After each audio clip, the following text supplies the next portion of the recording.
That's right, I'm doing this again. And we're starting off with right after Sayori got hit by, I'm assuming, Natsuki. And I really don't want to do her voice again. But luckily, I'm planning on getting a new microphone soon that's going to handle all my exceptionally glorious voice acting. Ow!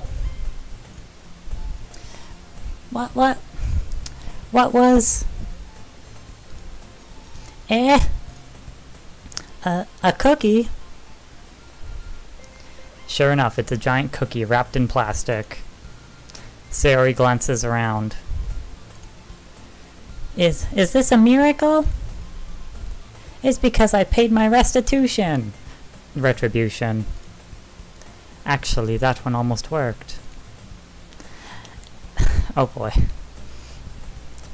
Ah! I was just gonna give it to you. But then I heard you blab about the cupcakes. It was totally worth seeing your reaction though. Ah! Natsuki. That's so nice of you. I'm so happy. Sayori hugs the cookie. Jeez, just eat it. Sayori rapidly tears open the wrapper and takes a big bite. So good. Oomph. Sayori suddenly clasps her hands over her mouth. I bit my tongue. I bit my tongue. Eehee! You're going through a lot over just one cookie. Natsuki takes a bite of her own cookie. Ah, yours looks really good too, Natsuki. Can I try it? Jeez! Beggars can't be choosers. But yours is chocolate. Yeah, why do you think I gave you that one? Fine. Still, I'm really happy that you shared this one with me. Hehehe. Sayori gets out of her seat and goes behind Natsuki, then wraps her arms around her. Ah, jeez! I get it!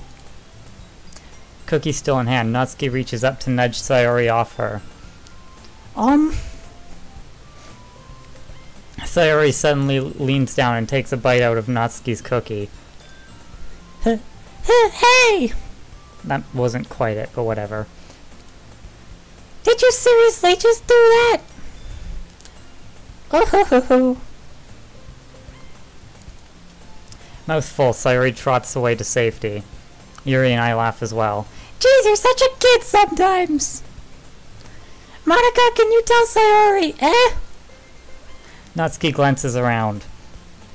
Monica isn't in the club room. Ah! Where's Monica anyway? Good question. Have any of you heard anything about her being late today? Not me. Yeah, I haven't either. That's a bit unusual. I hope she's okay. Of course she's okay! She probably just had something to do today. She's pretty popular after all. You don't think she has a... I wouldn't be surprised. She's probably more desirable than all of us combined. I was just gonna say that's not true, but apparently she doesn't agree. That's true. Excuse me! Suddenly the door swings open. Sorry, I'm super sorry. That's her new voice. Ah, there you are. I didn't mean to be late. I hope you guys weren't worried or anything. Monica chose the club over her boyfriend after all. You're so strong-willed. The boyfriend? I don't even know how I would do that voice that I just did with that. What on earth are you talking about? Monica quizzically glances at me. Never mind that. What held you up anyway? Ah!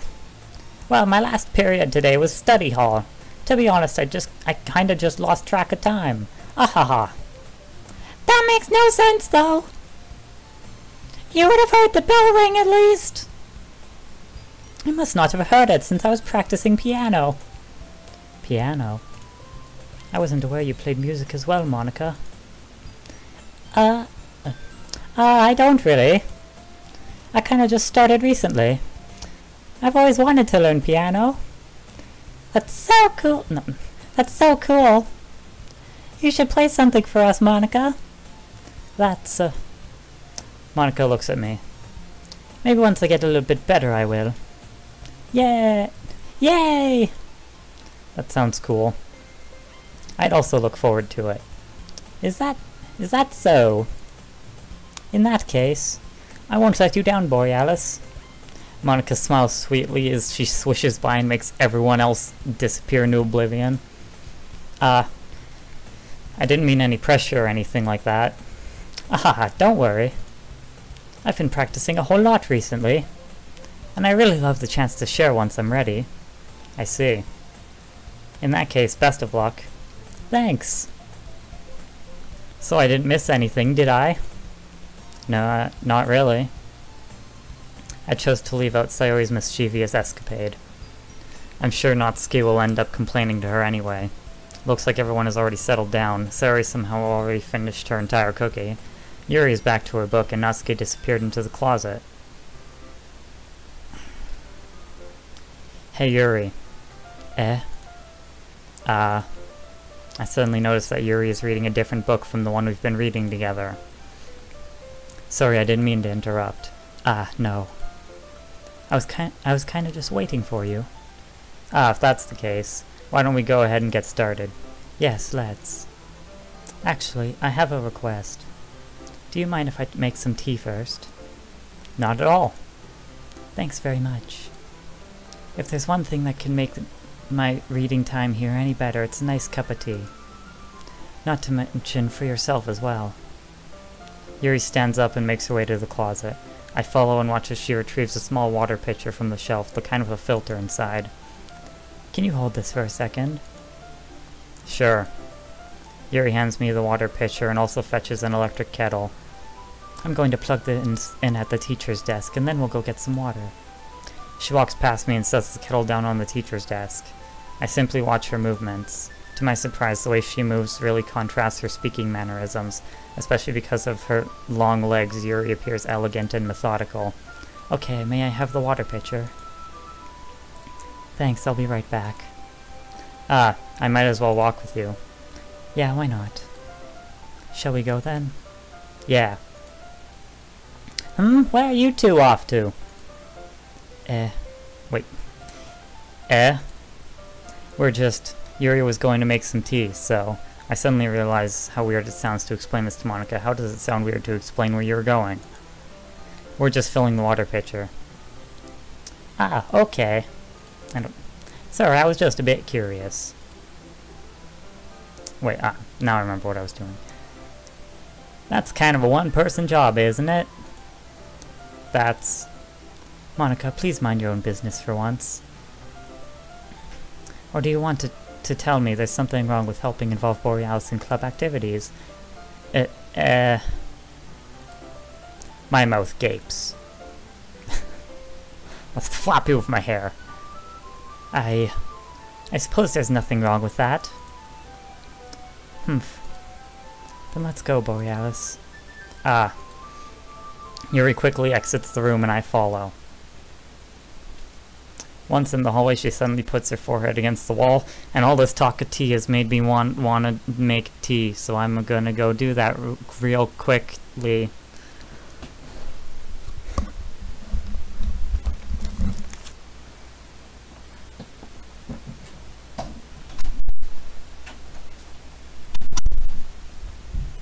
Okay, I'm back.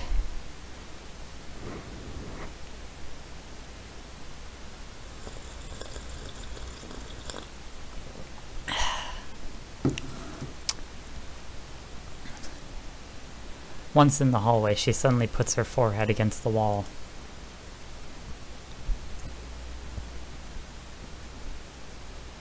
Where's the game audio?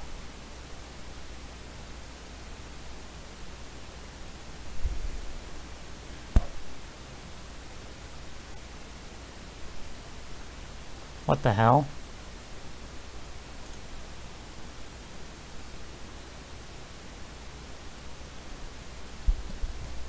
I spoke without thinking. How could I say something like that? Yuri. Something about the way she said that. It made me feel so irritated. What's wrong with me? No, Yuri. I think you did the right thing. I wasn't expecting it, but it's also not right for Monika to judge people like that. Oh, there you go. There's the music. Borealis. How come even when I do something bad, you're being nice to me? Because nothing that you do is as bad as you make it seem in your head. Nobody's perfect. We have emotions, and we can't always hide them anyway. But you always amplify things in your head. Your mind turns a light rain shower into a hurricane. No. Wouldn't you hate me for something as terrible as that? Why would I hate you? I can't hate someone for having emotions. What kind of friend would do that? Friend, you say? Yuri lifts her head. Borealis, I really like being friends with you. Ahaha. Thanks, Yuri. I like being friends with you too. I feel kind of awkward saying something like that, but I'm doing my best to help Yuri feel better. Anyway. Yeah? Shall we go? Yeah. Yuri and I walk to the nearest water fountain. Once we fill up the water pitcher, we return to the classroom. Borealis, do you like oolong tea? Wait, that was... evoked it. Yeah. Anything is fine. Very well. Yuri sets the temperature on the kettle to 200 degrees. Is that in Fahrenheit or Celsius? It would have to be Fahrenheit again, right? Because that's like double the amount that water is supposed to boil. Now it's time to go get the teapot. You really do this properly, don't you? Of course. I shouldn't do any less when I'm making tea for others, even if I'm not an expert on tea or anything. Hoo-hoo. In that case, you'll only be even more impressed. Perhaps I will. Yuri fetches the teapot and begins measuring the tea leaves. To my surprise, she even starts humming a little to herself. You must be in a good mood now. Is that so? I was letting it show, and you noticed. I was doing a bit of thinking, and I decided that I would try expressing myself a little bit more. It turns out it's not very hard for me to do, when it's you who's around anyway. That's great, Yuri. Just don't push yourself too much. You're always worrying about me, Borealis. It's very endearing. Yuri wasn't kidding. I don't even know if I can keep up with this. I watched Yuri pour a cup of tea for each of us. Borealis, I have another request. Do you mind if we sit on the floor today? Why's that? It's a little bit easier on my back. I can read with my back against the wall rather than bending over at my desk. Sorry, I didn't realize. No worries. I just have back pain fairly regularly, so I'll do my best to manage it. I'm always hunched over. It's just kind of the way that I do.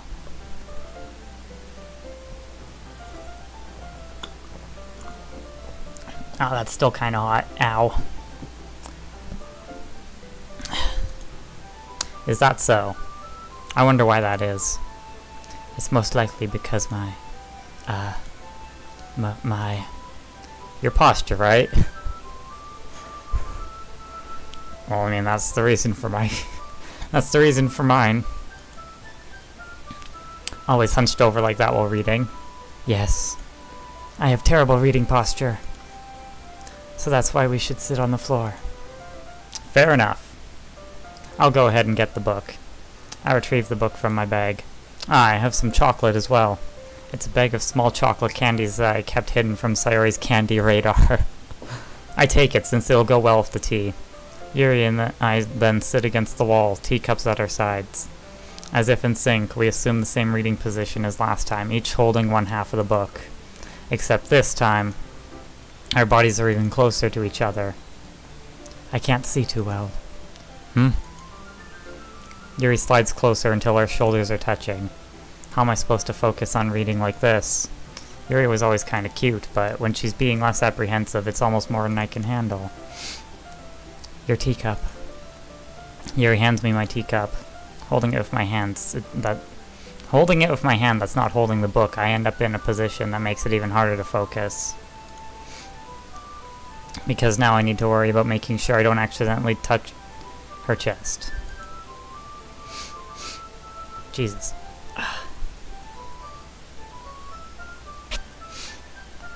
Meanwhile, Yuri hasn't noticed a thing.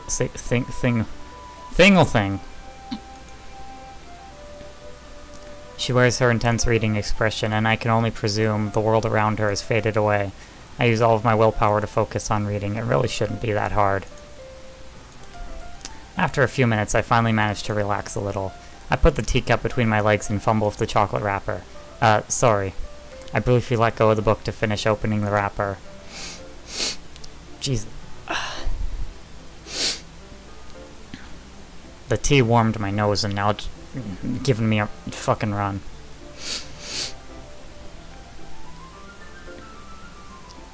You can have as much as you want. That's okay, I won't take any. Are you sure? Well, if I touch it, then I might get smudges on the pages. You're right. I didn't even think about that. My bad. No need to apologize. I'll hold the book, okay? Are you sure? Of course. Yuri opens the book with both hands. She holds it so that I don't have any harder of a time reading from it, but as a result, her left arm is practically resting on top of my leg. Well, in that case, Yuri is already totally focused on reading again. I take a chocolate candy and pop it into my mouth. Then I take another chocolate, and I hold it up to Yuri.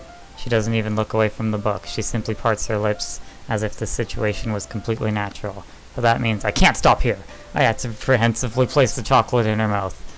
Oh my god, that's so fucking adorable. Just like that, Yuri closes her lips over it. Yuri's expression suddenly breaks. Did I just... Yuri looks at me like she needs to confirm what happened. Did I just eat some fucking chocolate? Where were you keeping that chocolate? It tastes like it's been, like, 7 years old. Borealis? Says, sorry. I guess I shouldn't have done that. Well, you were just helping. That's something that friends do, right? I mean, not really in this kind of context, but I don't see how feeding people is a problem. Yeah, that's all it was. Yeah. Then, you don't need to stop or anything. I see. The situation has gotten really tense. Yuri tries to return to the book, but I can tell just by her expression that even she can't focus now. My heart is pounding. I nervously take another chocolate between my fingers, but this time Yuri's eyes meet mine, and then I look away because eye contact is intimidating. How did it even come to this? Yuri doesn't avert her gaze. I notice her chest rising and falling to the rhythm of her breaths. That happens when people breathe, yeah. I raise my arm. Like before, Yuri parts her lips. But it's different this time. I take... This is amazing. It's like feeding a pet or something. Like at a petting zoo. Wait. I take the chocolate and place it in her mouth. I feel her hot breath on my fingers. What the fuck are you doing? I was having an adorable moment, and you just fucking interrupt it. Even the music cut out and everything, because of your rudeness. I demand and apologize. What the fuck did I even voice you again? Okay, everyone. Ooh, ah. Yuri oh wait, that had to be more of a scream. Yuri jolts back. It's time to share poems. Borealis, you can help Yuri put away the tea stuff, right? Yeah, of course. Okay, thanks. The spell is abruptly broken. I'll take care of the cups. Yeah. Yuri picks up the teacups from the floor. I pick up the bag of chocolates. In the end, we hastily clean up without so much as a word between us. I get the feeling this is something neither of us will have the courage to bring up. Who should I show my poem to first?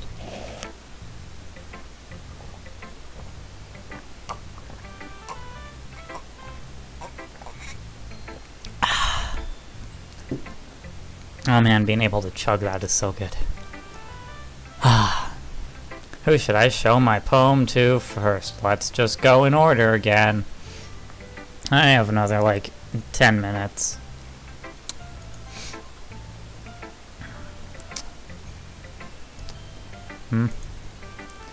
Oh my goodness. Wait. Oh my goodness! This is so good, Borealis! I love it! Especially after yesterday's poem. You're too honest sometimes, Sayori. No, but really. I want to put this on my wall. Can I? Sayori, you must be seriously overreacting. I'm not a good writer at all. I honestly have no idea what I'm doing. Well, maybe that's why. Because I have no idea what I like either. Haha. Jeez. I'm sure Yuri's opinion has to be a little more constructive than this. Maybe even Natsuki's. Are you sure you don't like it just because I wrote it? Well, I'm sure that's part of it. I think I understand you better than a lot of... Oh god. I think I understand you better than a lot of other people, you know? So when I read your poem, it's not just a poem. It's a Borealis poem! That sounds awesome.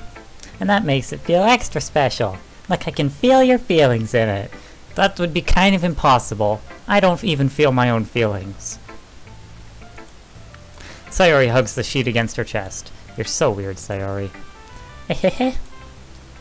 Well, I'm not very good at figuring out if poems are good or bad.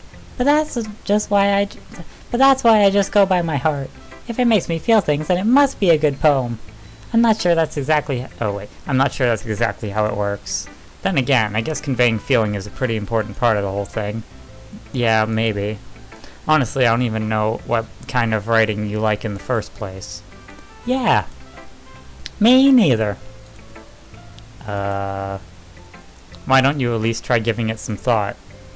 Aw, you want to write something for me? That's so sweet! Yeah, right. But you're always thinking about other people. You need to think about yourself once in a while. If you don't, you might end up getting hurt at some point. Well,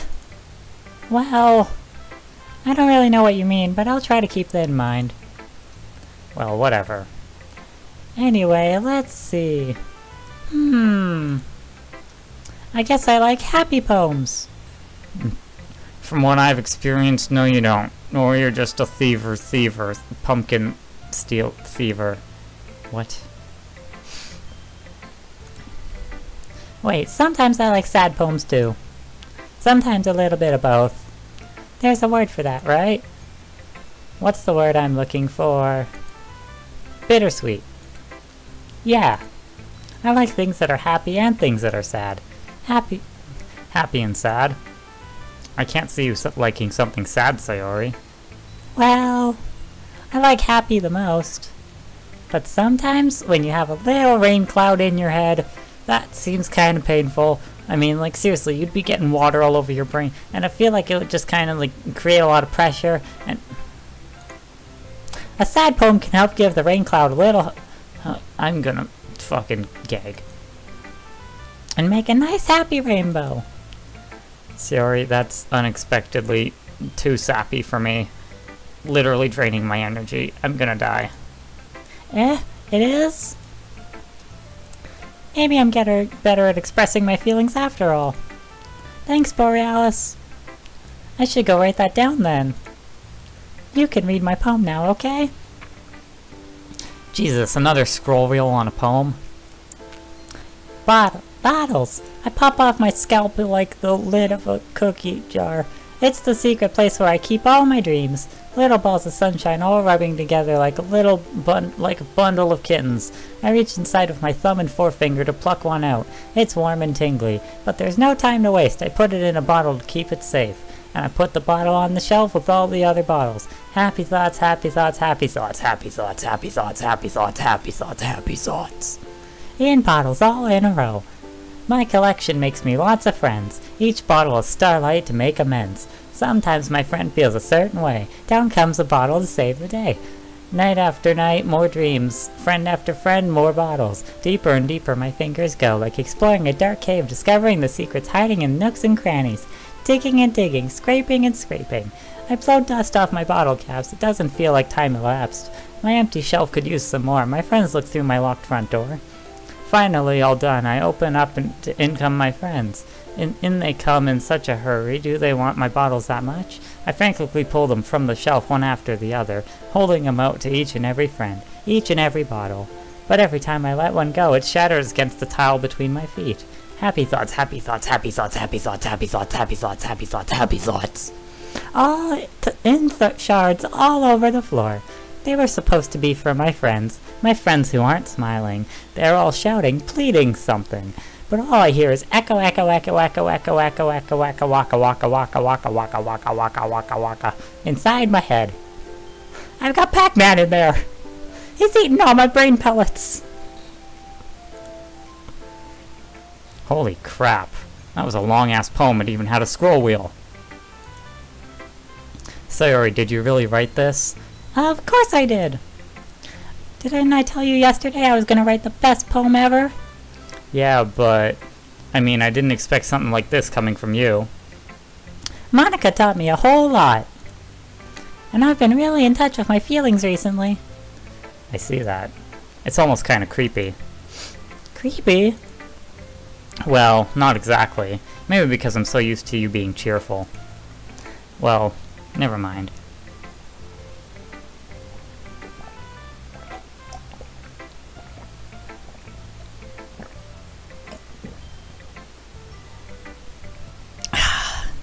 And there goes the rest of that. Oh, that was fucking delicious. I need room to put this. Right there.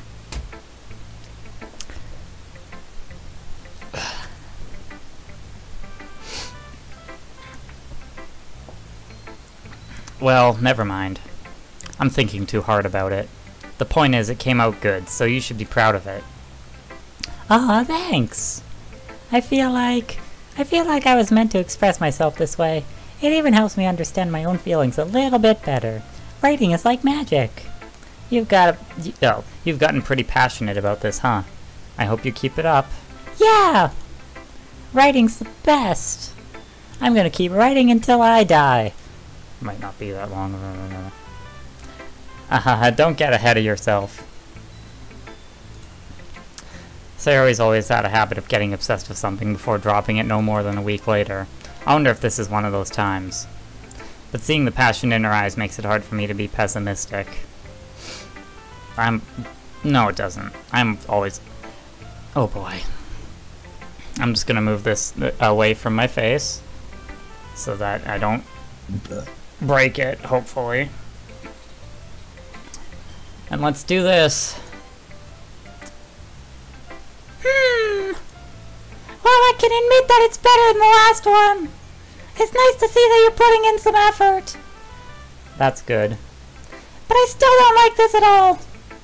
It's trying too hard to be serious. What do you mean by that? Poems don't need to be all deep-sounding to express something. It's going to just sound like you're forcing it unless you really don't suck at it. Honestly, don't bother trying to write poems like this until you're on Yuri's level. Natsuki stopped short all of a sudden. Just don't tell me! You're not trying to impress Yuri, are you? No. What are you talking about? And keep your voice down. You know Yuri would love this angsty. Just because she's a talented writer doesn't mean, I mean... Looks like I'm in trouble. I somehow struck a nerve. But what I did is beyond me. I am so done with you! Out of my presence, you peasant! I might light you on fire! Natsuki shoves the poem I handed her back over to me. Take your stupid poem! If you wrote it for someone else, just don't show it to me! I kinda have to, or else the game is not going to progress. So quit your bitching! Fuck, I'm turning into her. Ouch.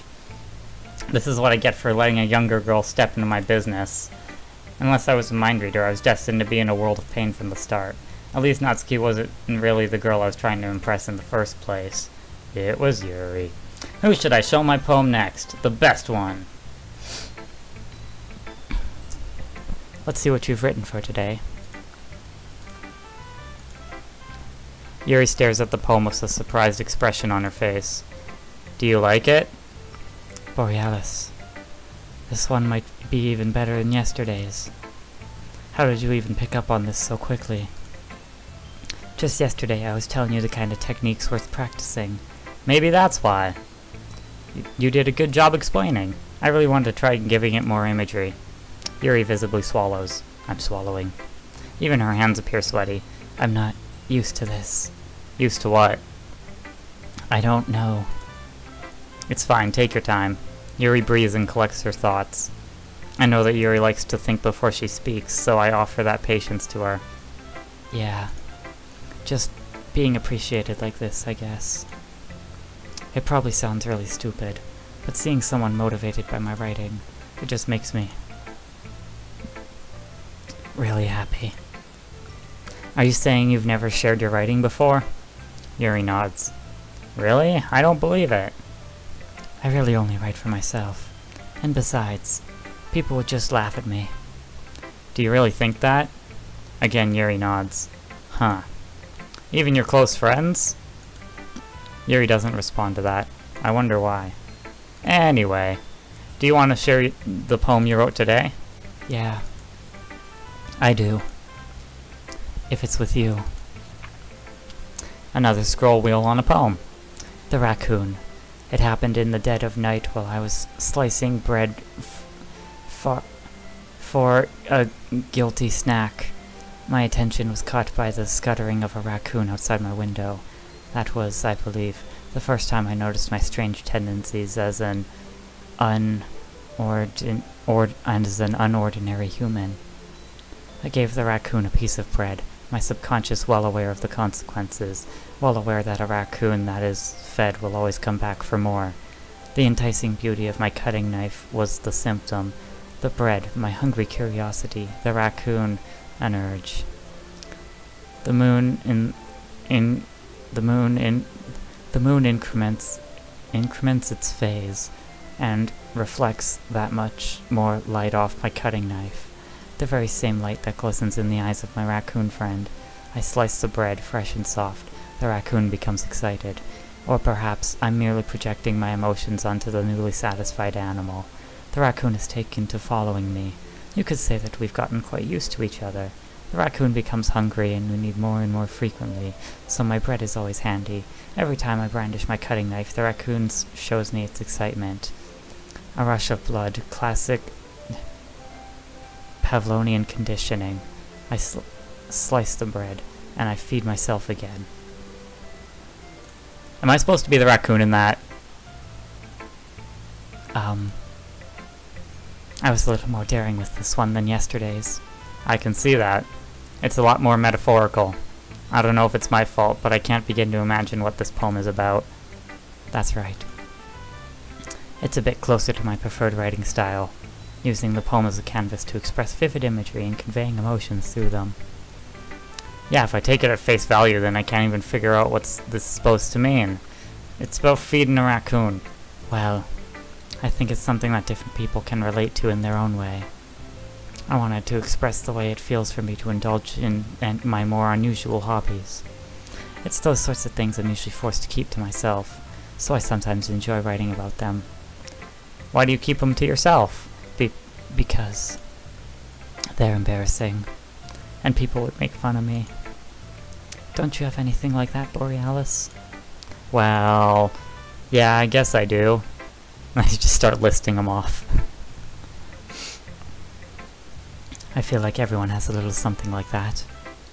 The best we can do is respect each other and our individualities, even if it's difficult sometimes and some things make us uncomfortable. After all, if I hadn't learned to embrace my own weirdness, I would probably hate myself. I might be ranting a little bit now, but I'm glad that you're a good listener. You're good at a lot of things. Writing, listening. There really aren't many people like you, Borealis. That's exaggerating a little bit. It's just how I feel. I never thought I would feel so comfortable sharing my writing, but now I almost feel like I look forward to it. It's just a really nice feeling. And you're to thank for that. It's nothing really. Yuri smiles sincerely at me. For just a moment her timidness seems to disappear. Who should I show my poem to next? Well, considering the fact that it's at the half-hour kind of mark, it's like past that a bit, that we're gonna do that next.